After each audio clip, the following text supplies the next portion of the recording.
Hello and welcome to the Team Conti Sim Performance Week 9 track guide for the NASCAR NextGen car. We are in 2025, Season 2. Michael Conti here at Kentucky Speedway, and we're going to take a 30-lap run around this track that most of us have not visited in quite some time. So I think this will be a good opportunity to go over some things that maybe we have forgotten about running at Kentucky Speedway, or maybe for some of you this is your first time racing here, period. And if that's the case, then nothing to forget and all to learn. So without further ado, let's fire off for this 30 and see how it goes. We visited Kentucky in Season 1, but it was the Legacy Kentucky version, which is quite a bit different. A lot less banking in 1 and 2. Very bumpy at both ends of the track. It was an old, worn out, abrasive surface. Right here we've got a scan that was from a couple years after the repave, which was in the mid 2010s, maybe 16, 17, somewhere in there. So maybe this is like circa 17, 18. So fairly smooth. There are some bumps in 1 and 2 that are pretty noticeable, especially on cold tires with the diffuser hitting and such, but overall it's a very smooth, gripped up ride. Moderate track temp this week, so going to be a lot of on throttle time, but still similar to Kansas, a cooler track temp, not as cool as there, but a cooler track temp, but still definitely going to need some tire management at the front end of the runs. You'll see here the line is pretty straightforward, bottom 1 and 2, bottom 3 and 4, but the way in which that you approach each corner is quite a bit different. So 1 and 2, more banking, much more sweeping corner, a lot more throttle, so slow progressive lift into a quick lift because we're not using brake, and then back on the throttle fairly quickly to drive up off of 2 with a lot of speed. 3 and 4 is the flatter, sharper end of the track, a little bit of an earlier turn off the wall with 10 to 15% brake, give or take, and then back on the gas pretty early. More grip in 3 and 4, especially on exit, than you would think given how flat it is. Not sure if it's the wind or the track temp or just the NextGen being really grippy, but definitely can come up off of there with a lot more speed than we could in years past. Really easy, like I said, to get the diffuser bottoming out off of 2. That's going to be really your highest loaded up portion of the track. Lots of throttle, lots of speed, driving up the banking onto the straightaway.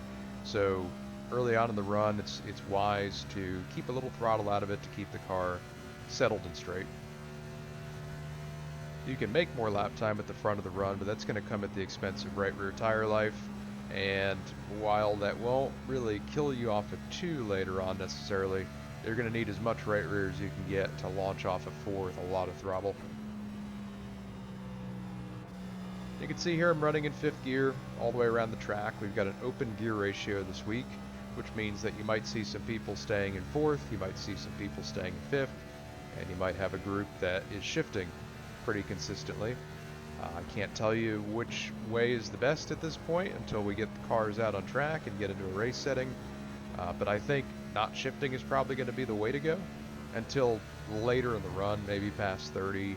When the times fall off enough, you're probably going to want to shift in 3 and 4, whether that's 3rd to 4th or 4th to 5th, depending on your gear ratio. But not shifting early, definitely going to be good on the rears, and seems like you can keep enough speed to not have to downshift into 3.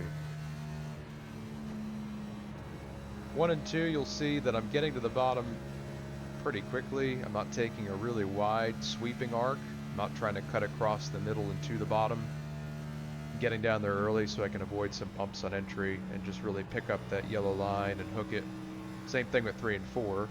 Not trying to avoid bumps, but really just trying to use the grip that the very bottom of the track allows for. It's a very strangely shaped tri-oval with the way that the line separates the track from the apron.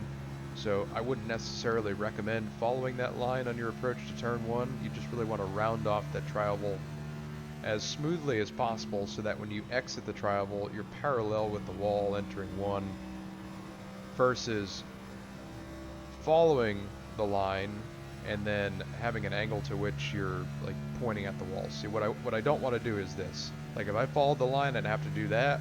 and then turn in, and I can just feel that I am just absolutely scrubbing the right front all the way through entry. And then I'm kind of offline by center, and I've got a lot of angle, and then I'm on the right rear, and it's just no good. It's no good for lap time, and it's no good for tire.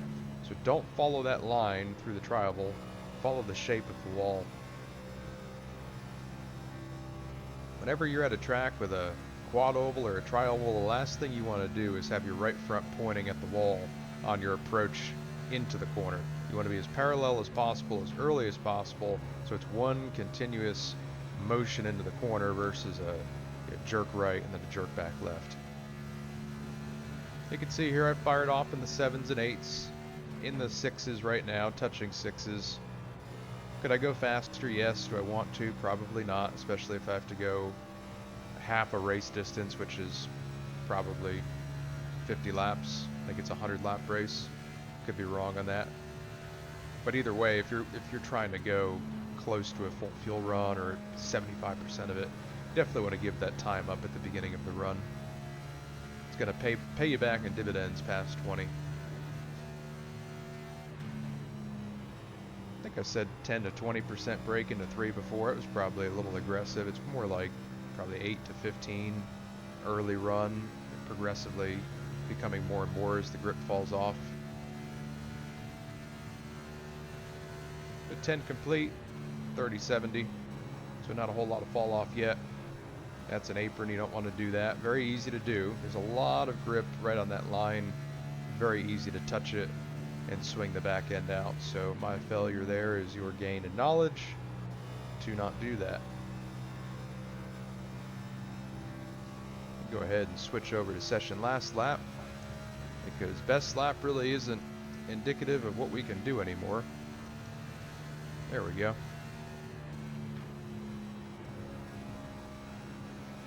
For 1 and 2, you can see I get back on the throttle fairly early, but I plateau at say 60-70-ish% and stay there. That way I'm not sliding the right rear all the way through the acceleration zone and onto the straightaway. Right here too, could I go full throttle and drive it out to the wall? Absolutely. Done enough practice this week to know that, but what that's going to do is that's really going to put me at a disadvantage later with just overall right rear grip. It's just not going to be there. So get to your throttle, get throttled up, and just hold it there until you feel like you've got enough grip, and then go wide open. You don't have to wait until the straightaway necessarily, but you don't want to pin it as early as you could if you were going to the absolute max capability of the grip you have. You can see there I got back to wide open a little bit quicker in the lap before, and it really didn't yield any lap time gain. Was about the same, maybe 100 better, and that 100 is not going to be worth the lack of grip you have later. I'd imagine the line will move around a little bit in the race. I think the middle and top of 3 and 4 becomes pretty good, if I remember from the last time we raced here, which probably wasn't even with this car. But I think you'll move around. I think the bottom's going to get pretty slicked off at both ends, and you're going to have to find some grip. I'll try to demonstrate that for a lap or two. Obviously the lap time's not going to be good since we're on a clean track with no traffic, but still, just to give you some sort of reference point. Off at 2, lots of good grip right there. Drive it down into 3. Really make sure I hook that yellow line. There we go. Aggressive on the throttle just to see what kind of grip I have at 15 here. Little milestone test, and still good. Mid-8 right there. I'll try to run the middle in 1 and 2. I'm pretty sure I'm gonna absolutely nail bumps here. Yeah, a few bumps. This doesn't feel great. This feels like it's kind of numb in the front and sliding the rear, so not good there. And then same thing in 3 and 4. Try to hook this seam, this patch of sealer, and yeah, just no grip. Oh, it's going to be very, very, very bottom heavy early. I think it's going to take a lot for the line to move up, but always be searching. Always, always, always be searching. I feel like this is going to race very similarly to how Motegi raced when we went there last, which was well over a year ago now. Very important to get the left front on the yellow line, or in that case the white line, to make sure you've got good turn in your car. If you missed it by just a few inches, it made a world of a difference in lap time and ability to turn.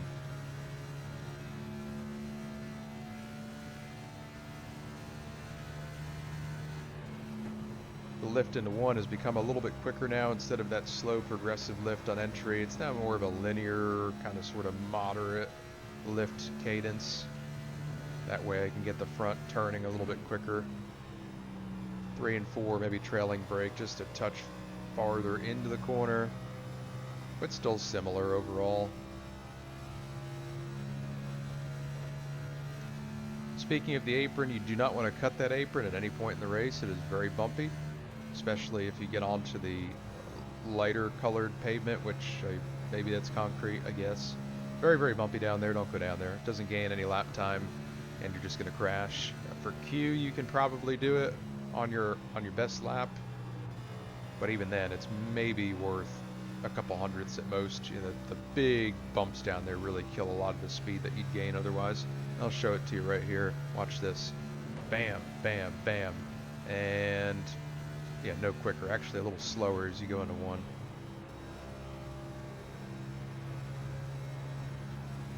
And I can feel, you know, I did not have nearly as much grip coming off it too, probably because I just shocked the tires going over those bumps. So definitely stay off that.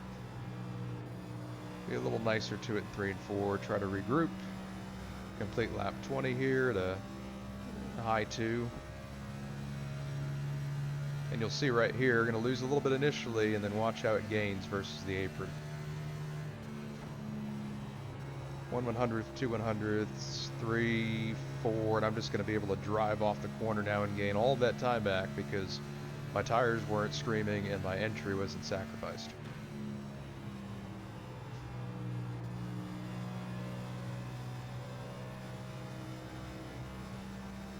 I'm actually going to pull it back into the low 2s on 21. Just goes to show how violent that apron is. Yeah, some good grip still. Yeah, fired off in the 7s, high 6s, and still in the 31.2s, so less than 3/4 of a second to fall off. That'll accelerate a bit as we approach 30 here. Getting off that yellow line just a bit quicker right there, just so I can carry the momentum to the wall and not pinch it so much and put my right rear at risk.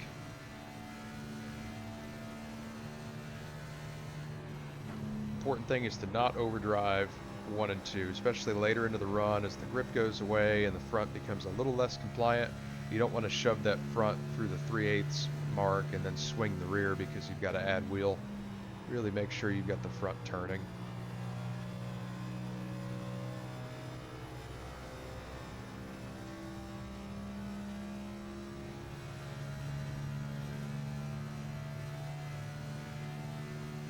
Seven laps to go in this run. As disciplined as I can be, keeping the left front on the yellow line, but not stepping over it.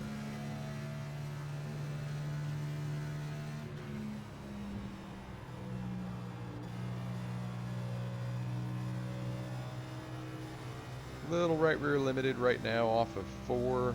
This is probably the loosest the car will get in the run, and I'm okay with that. Plenty of grip still.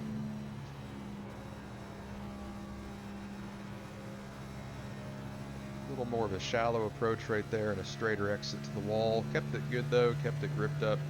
1/100th in the green.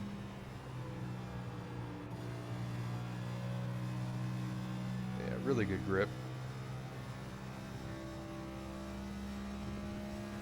I love these flatter, faster tracks. Really enjoy having to use both pedals, having to slow the car down, be very disciplined.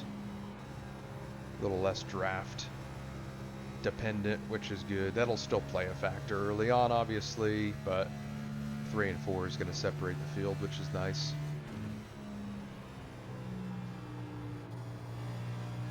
Thinking it's going to be a little hard to pass, though, especially as the bottom gets rubbered up, so don't forget to focus on your qualifying stuff before the week starts. Get a good starting position, keep it up there.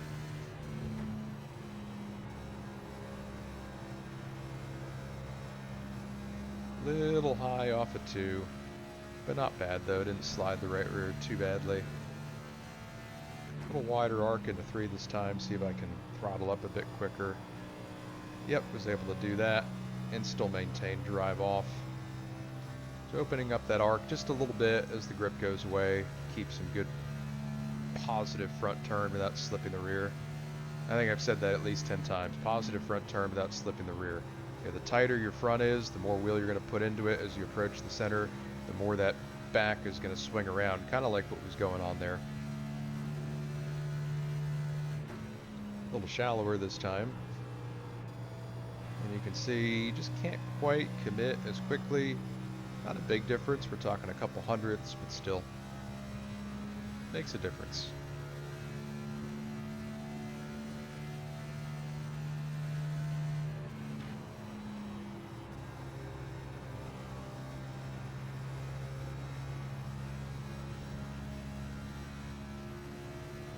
Coming to take the last lap of the run. And then we'll do a pit road entry, which should be fun. Haven't done one of these here in a couple of years, so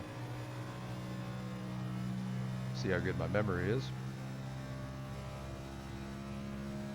Give it all it's got in lap 30 here.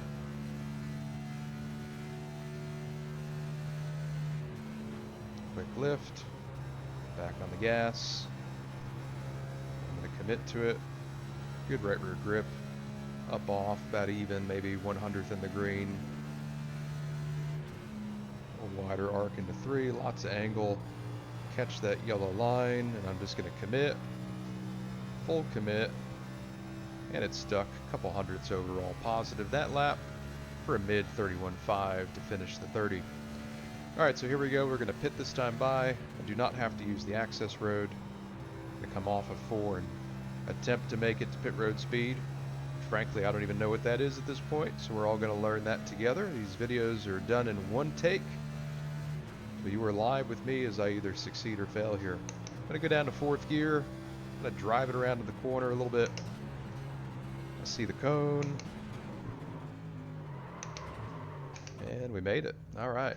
Have no clue where I lifted or what I did there, but that seemed pretty optimal, so we'll get outside the car here in just a second. Take a peek at that before we go back and look at the run and see what I was doing at speed.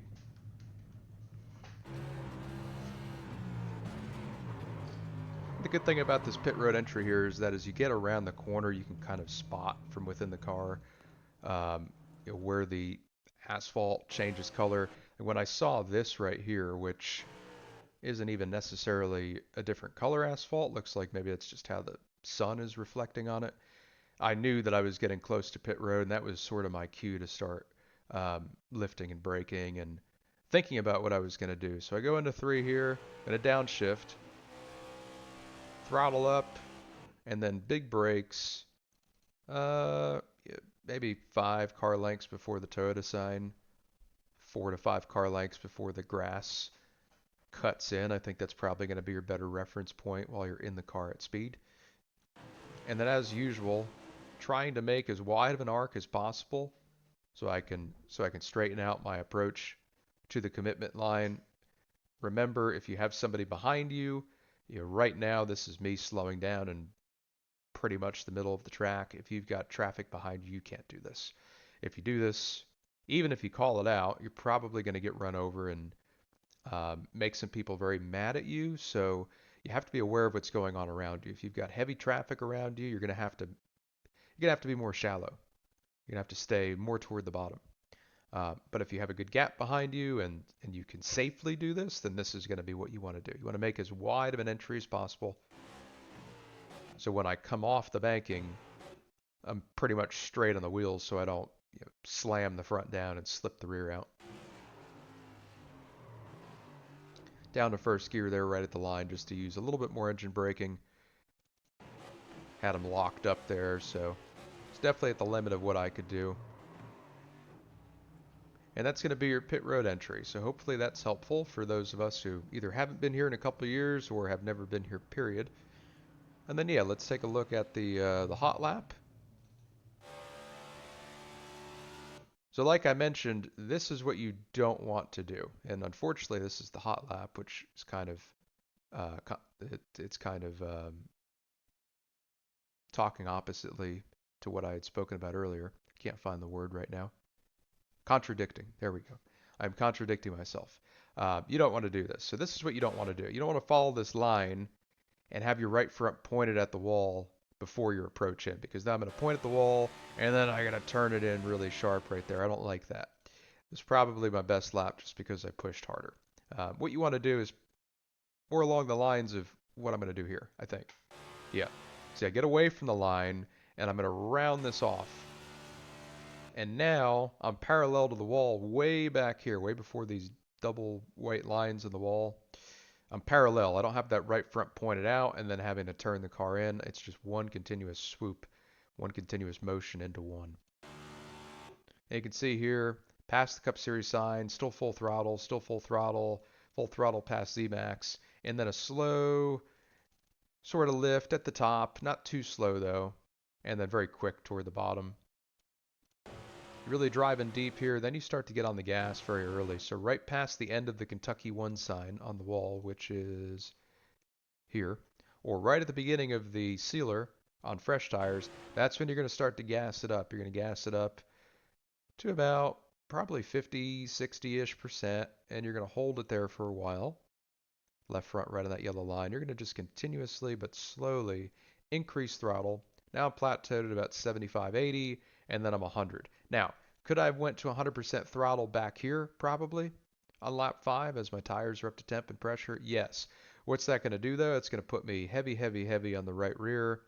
I'm going to be slip, slip, slip all the way off the corner, and then by the time I get to lap 20, I'm going to be screaming that I have absolutely no right rear to use off of either end of the track.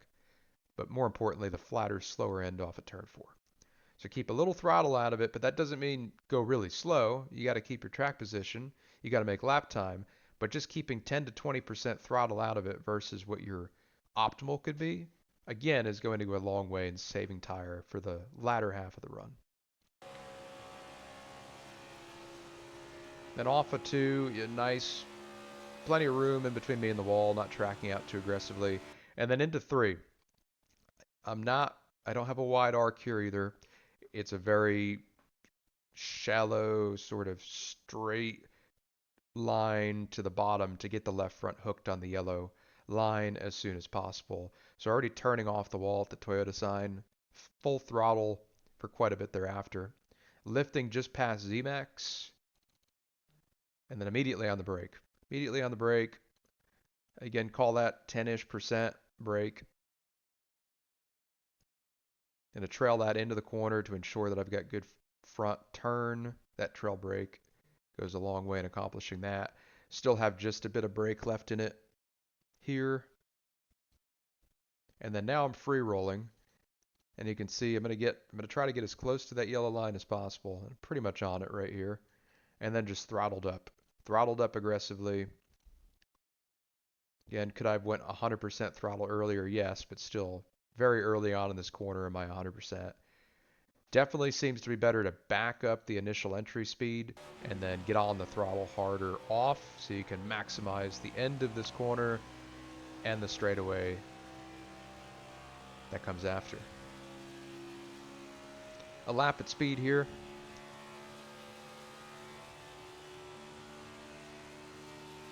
All the way off, back on, throttle plateaued, and now 100%.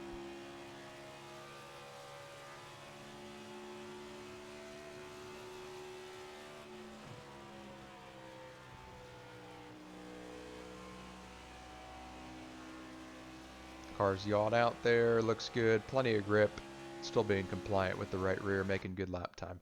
But again, very, very, very important. You've got to get down to the bottom. If I was a quarter car width off of this and my right sides were straddling this sealer, I would not be able to exit with nearly as much speed. So really, really important that you get down to the bottom at both ends if you're going to run the bottom. Now right here is where I try to run the middle. And again, it was much slower, but I think that at some point in the race it could be decent. So a little over that sealer in 1 and 2, and you can see there just car's not liking what I'm doing. Same thing in 3 and 4. I'm going to try to hook the sealer with the left front but just no grip. Just on the throttle, but no grip, and then sliding the rear. And that all starts here. More wheel because I'm tight, and then around the back goes. And that yielded a lap time that was 3/10 slower, so definitely not good there.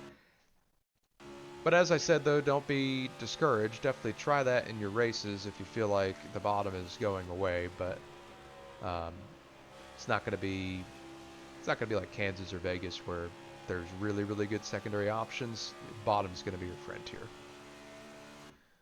But overall, I think that should do it. Yeah, it's about as in depth as I can go with Kentucky. It's a pretty straightforward approach at this track. It's just really important to make sure that you're hitting your line, you're slowing the car enough on entry to make sure the front works, getting back to the gas early enough to carry that speed off and down the straightaway, but not so early that you're sliding the right rear. Just really, really, really precision-based driving at Kentucky. Very line sensitive. And it puts a lot in the driver's hands to hit it every single lap, which is why I like this track and others like it so much. Otherwise, though, I think that'll cover it for Kentucky. Appreciate everybody watching this video. If you enjoy these videos when they go public, make sure you like, comment if you'd like, and subscribe. Let us know what you think of these videos. Good, bad, or indifferent. We're always taking feedback and trying to improve the information we're putting out. So we'd love to hear from you. Thank you for the support, though. Wish you the best in week 9, and we'll see you next time.